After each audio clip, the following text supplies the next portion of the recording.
বাংলাদেশের সাংস্কৃতিক অঙ্গনে পুরোধা বিশিষ্ট রবীন্দ্রসঙ্গীত শিল্পী সঞ্জিদা খাতুন মারা গেছেন।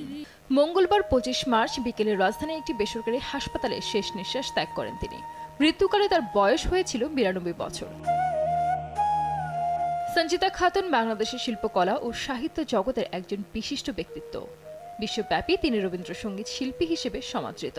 তিনি বাংলাদেশের ঐতিহ্য ও সংস্কৃতি রক্ষায় আজীবন সামনে থেকে নেতৃত্ব দিয়েছেন।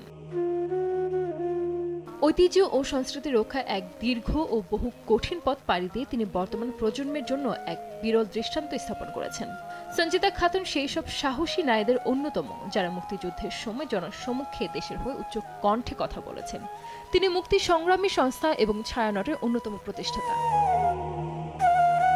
সঞ্জিদা খাতুন 1933 সালে 4 এপ্রিল ঢাকায় জন্মগ্রহণ করেন। তিনি ঢাকা বিশ্ববিদ্যালয় থেকে 1954 খ্রিস্টাব্দে বাংলা ভাষা ও সাহিত্যে স্নাতক, 1955 সালে ভারতীয় বিশ্ববিদ্যালয় থেকে স্নাতকোত্তর এবং 1978 খ্রিস্টাব্দে পিএইচডি ডিগ্রি অর্জন করেন।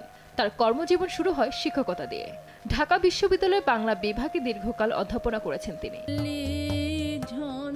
সঞ্জিদা খাতুনকে জীবনের প্রায় শুরু থেকে দেখা গেছে অন্যায়ের বিরুদ্ধে প্রতিবাদী ভূমিকায়। যখন তিনি কলেজের শিক্ষার্থী তখন থেকে পড়াশোনা, আবৃত্তি ও অভিনয়ের পাশাপাশি গানের চর্চা করেছেন।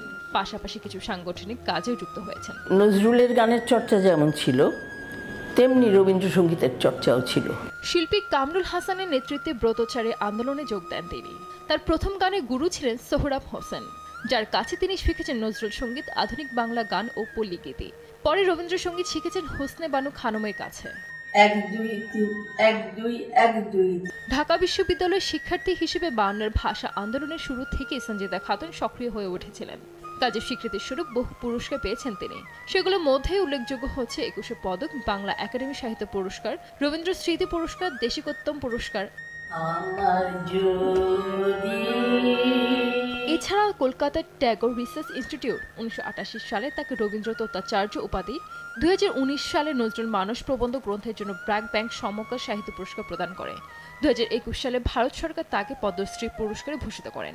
বেশিরভাগ গান শেখা কিন্তু হোসনে বানু খানমের কাছেই। সঞ্জিদা আক্তার, দেশ টিভি। দ্রুত তুলতে পারতাম, একদিনেই গান হয়ে যেত।